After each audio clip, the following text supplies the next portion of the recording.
Assalamualaikum warahmatullahi wabarakatuh. Kita sampai pada pola kalimat fi'il muta'addi. Fi'il muta'addi adalah fi'il yang membutuhkan objek pada susunan kalimatnya. Oleh karena itu, bila kita menyusun kalimat dengan fi'il muta'addi, maka kita harus menyebut objeknya. Contohnya dalam kalimat, Zaid telah membaca Al-Quran. Qara'a Zaidun Al-Qur'ana. Kata qara'a merupakan predikat, Zaid adalah subjek, dan Al-Quran adalah objek. Susunan kalimat bahasa Arab memang berbeda dengan bahasa Indonesia yang memiliki rumus subjek plus predikat dan objek. Sementara untuk bahasa Arab susunannya adalah fi'il, kemudian fa'il, dan ditambah maf'ul bih. Kaidah yang berlaku dalam jumlah fi'liyah untuk fi'il muta'addi hampir sama dengan kaidah untuk fi'il lazim yang telah kita bahas sebelumnya, yaitu fi'il harus sesuai jenisnya dengan fa'il. Kemudian fi'il harus dalam bentuk mufrad. Selanjutnya, fa'il harus dalam keadaan rofa atau marfu', seperti yang telah kita pelajari pada dars yang ke-6. Sebagai murja'ah, berikut kaidah rofa untuk mufrad, mutsanna, dan jamak. Untuk kata dengan jumlah mufrad, keadaannya ketika rofa adalah dhammah.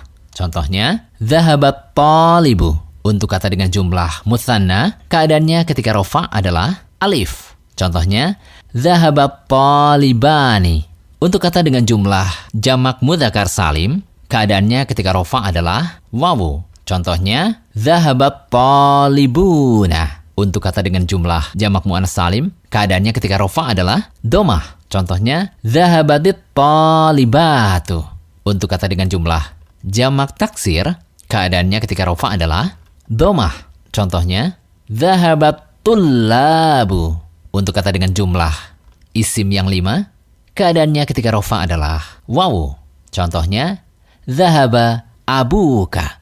Selain kaidah di atas, untuk fi'il muta'addi terdapat tambahan beberapa kaidah, yaitu maf'ul bih harus dalam keadaan nasab atau mansub. Maf'ul bih bisa dari jenis atau jumlah apa saja disesuaikan dengan konteks kalimat. Berikut ini keadaan beberapa kelompok kata ketika nasab atau mansub. Untuk kata yang termasuk jenis mufrad, keadaannya ketika nasab adalah fathah. Contohnya, ra'aitu talibah. Ketika mansub, isi mufrad dibaca fathah, bukan dhammah ataupun kasrah. Karena tanda asal nasab adalah fathah. Jadi bukan ra'aitu talibu atau ra'aitu talibi.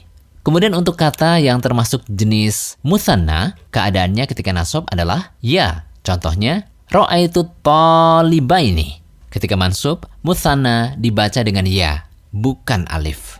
Jadi bukan ra'aitu talibani. Untuk kata yang termasuk jenis jamak mudzakkar salim, keadaannya ketika nasab adalah ya. Contohnya, ra'aitu talibina. Ketika mansub, jamak mudzakkar salim dibaca ya, bukan wawu. Jadi bukan ra'aitu talibuna.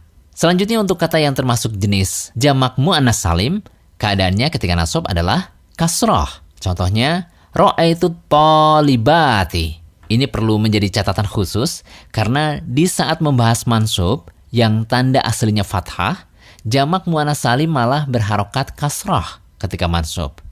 Lalu untuk kata yang termasuk jenis jamak taksir, keadaannya ketika nasab adalah fathah. Contohnya, ra'aitu tullaba. Ketika mansub dibaca fathah, bukan dhammah atau kasrah. Jadi bukan ra'aitu tullabu atau ra'aitu tullabi. Lalu untuk kata yang termasuk jenis isim yang 5, keadaannya ketika nasab adalah alif. Contohnya, ra'aitu abaka.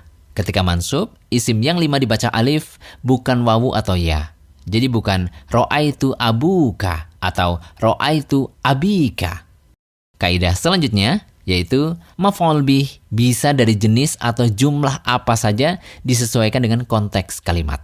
Berbeda dengan fa'il dan fi'il, untuk maf'ul bih sama sekali tidak terkait dengan kondisi fi'il dan fa'il karena memang disesuaikan dengan maksud pembicaraan. Contohnya kalimat hamala Zaidun kitabaini. Zaid membawa 2 buku.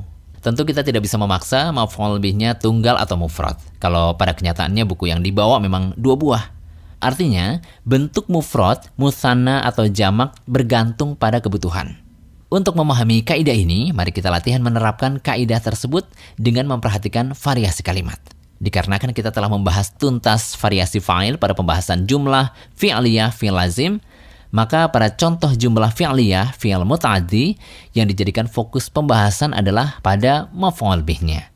Terdapat rumus cepat agar dapat mempermudah kita untuk mengingat kaidah-kaidah yang telah kita bahas, yaitu fira dan fara manis mana. Fira, fi'il harus mufrad.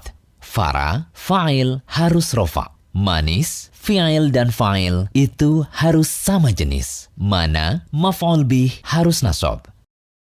Kata yang mufrad. Jumlah fi'liyah untuk fi'il muta'addi harus tersusun dari fi'il, fa'il, dan maf'ul bih.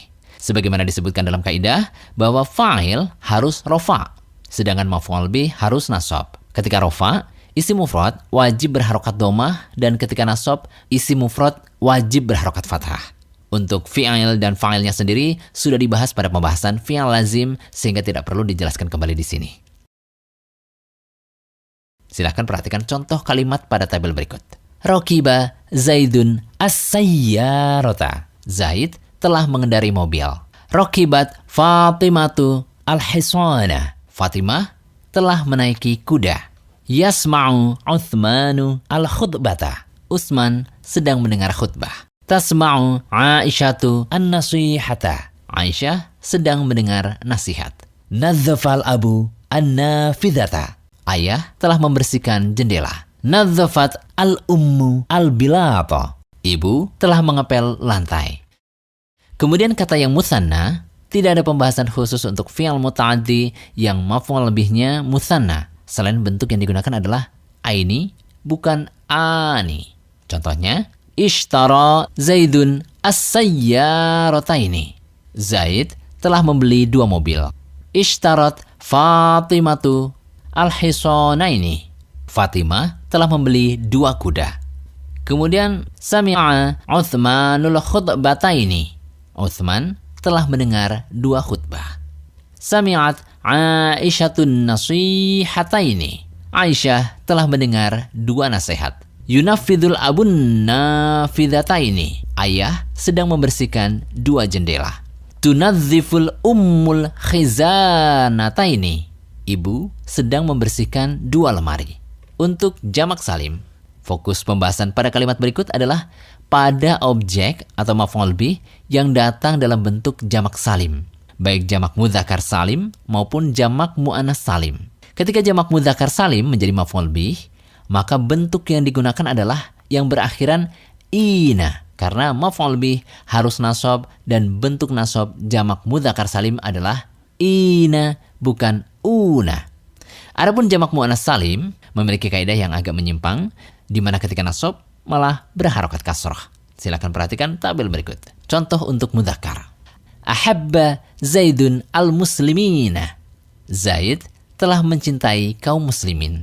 Ahabbat Fatimatu al-muslimati. Fatimah telah mencintai kaum muslimah. Yufattirul muhsinus shaimina. Penderma sedang memberi makan orang berpuasa. Tufattirul muhsinatu as-shaimati. Penderma sedang memberi makan orang berpuasa. Nadat tabibul mumarridina. Pak dokter memanggil para perawat laki-laki. Untuk muannas, nadat at-tabibatul mumarridati. Bu dokter telah memanggil para perawat wanita. Selanjutnya jamak taksir.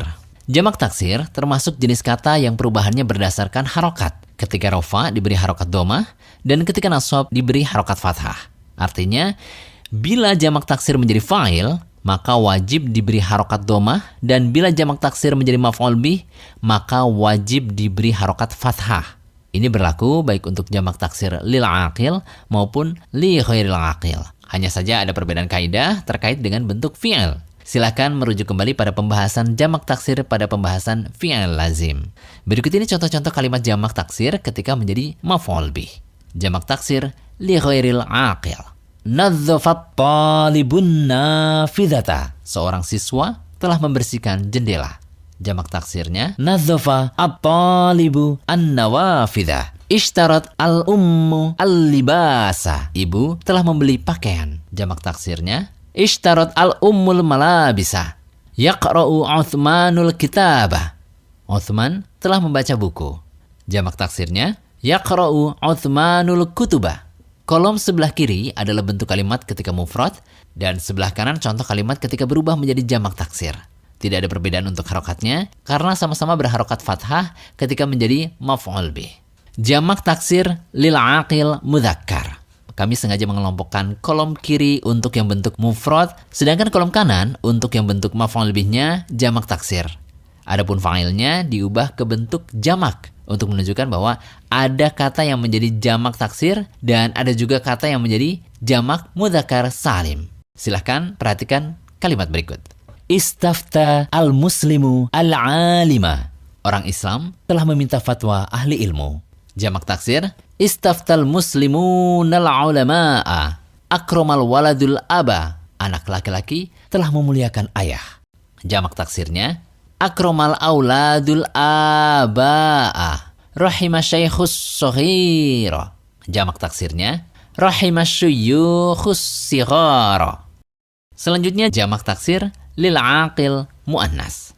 Tidak berbeda dengan jamak taksir lil aqil mudzakkar, bentuk jamak taksir lil aqil muannas juga sama-sama berharokat fathah ketika bersifat sebagai maf'ul bih. Contohnya untuk mufrad, akrama al-islamu al-mar'ata. Islam telah memuliakan seorang wanita. Jamak taksirnya, akramal islamun nisa'a. Nakahasyabul adra'a. Pemuda itu telah menikahi perawan. Jamak taksirnya, nakahasyababul adhara. Ahabba Allahu al-amata. Allah telah mencintai hamba wanita. Jamak taksirnya, ahabballahul ima'a. Demikian dars ke-7. Semoga bermanfaat.